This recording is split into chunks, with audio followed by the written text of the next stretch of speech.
Francis Ngannou is the current UFC heavyweight champion, a powerful athlete who left his home country of Cameroon to pursue a career in combat sport and went on to climb the ranks of MMA success. His story is a perfect example of rags to riches, and behind it all is a truly humble, gentle, soft-spoken man with an earnest desire to be a role model to his young fans around the world, but especially in Africa. However, no matter how kind of a person Ngannou is, you can't deny the sheer savagery of his secret weapon, a powerful punch with the ability to flatten opponents in the blink of an eye. Like, share, and subscribe to the Ultimate Fighting Network as we discover the most savage moments of Francis Ngannou's UFC career. Every UFC fighter has a debut, and every fighter has the opportunity to make a statement with that debut. First impressions are a valuable thing. Back in 2015, when Francis Ngannou first signed with the UFC, he was paired with Brazilian fighter Luis Enrique, for whom it was also a debut fight. No one knew what to expect from either fighter, but Ngannou took the opportunity to showcase his particular knockout skill from day one. In round two, he followed some wicked combinations with a left uppercut that knocked Enrique to the floor out cold. Enrique would be the first of many fighters to fall under Ngannou's powerful hands. Yeah, he's bloodied up too. Enrique bloodied up. Uppercut. Yeah, he's done. That's it. Wow. Ngannou has a habit of finishing his winning fights very quickly, usually in the first or second round. His two UFC losses both went the distance. You can say what you will about what that means for his endurance or his ability to adapt, but you can't argue that his first-round knockout abilities don't make him exciting to watch. As an example, in 2019, Ngannou faced Cain Velasquez in front of a Phoenix, Arizona crowd. Because Velasquez had been raised in Arizona and studied at the University of Phoenix, Ngannou certainly had more detractors in the audience than fans. But in round one, he worked his particular magic on Velasquez and took the opportunity afterwards to lift his finger to his lips and hush the crowd. Much has been made of Velasquez's injuries, but in terms of his body, he's never felt more confident in it. Oh, he got hurt. Velasquez is That's hurt. it. That's Ngannou it. closes the show. Oh my Just goodness like that, gracious. Francis Ngannou has knocked out Cain Velasquez. Wow. Every sport has moments that transcend, that go beyond, that cement themselves in that sport's history. For MMA, those moments usually include come-from-behind victories, incredible debuts, and brutal knockouts. Ngannou's match against Alistair Overeem was contentious from the beginning.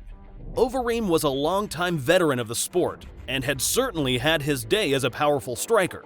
But between the two, Ngannou was the hungrier fighter, and perhaps the more powerful. In a first-round knockout that still reverberates, Ngannou dealt Overeem a bone-shattering blow that knocked Overeem out, leaving him rigid. It's hard to watch, but a moment not to be missed in UFC history. Not a lot of people burning up Mick Maynard's phone to try to get a matchup with Ngannou. Oh! Down goes the Reem!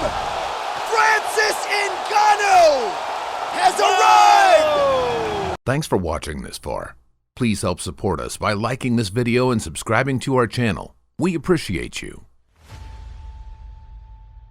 Ngannou has made no mystery of his intentions from day one.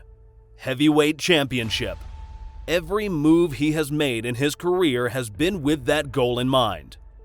His first shot at the title against Stipe Miocic in 2018 went the distance and ended in a loss. Analysts afterwards worried that Ngannou only had one trick up his sleeve, that his power punching was not enough.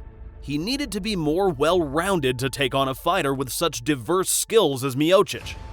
Ngannou seemed to take this advice to heart. When the two fighters met again in the cage in 2021, Ngannou was ready. He managed to showcase improved skills and his signature quick finish. In round two, he knocked Miocic out in an explosive victory.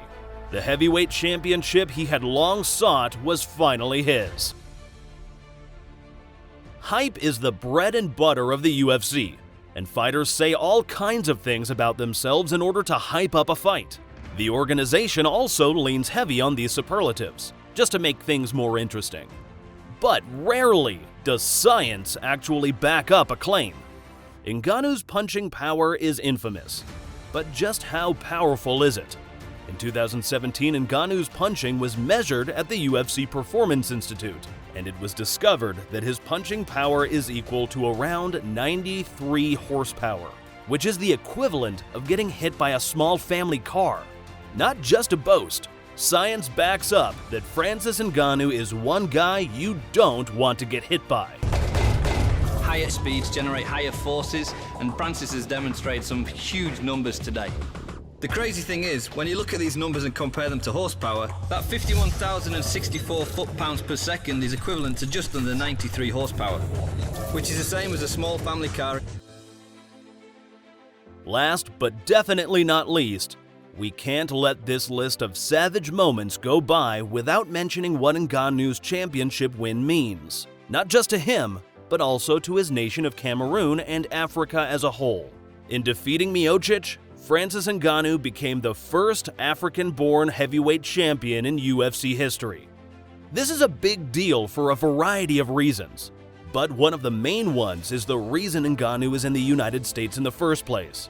He left his home country because there were no opportunities to train seriously in combat sport in Cameroon when he was young.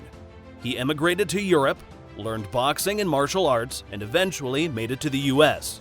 Along the way, he spent time homeless on the streets of Paris, learned English, and fought his way up the ranks of the UFC.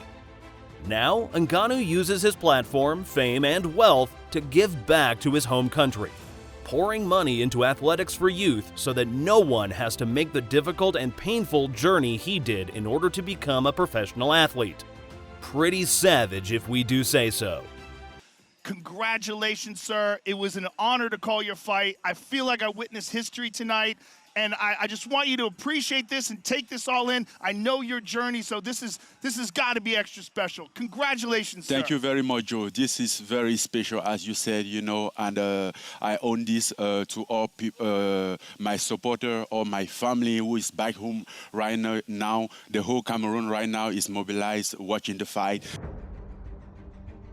We cover a lot of savage moments on this channel. Some of them in the cage, some of them good old-fashioned trash talk outside the cage.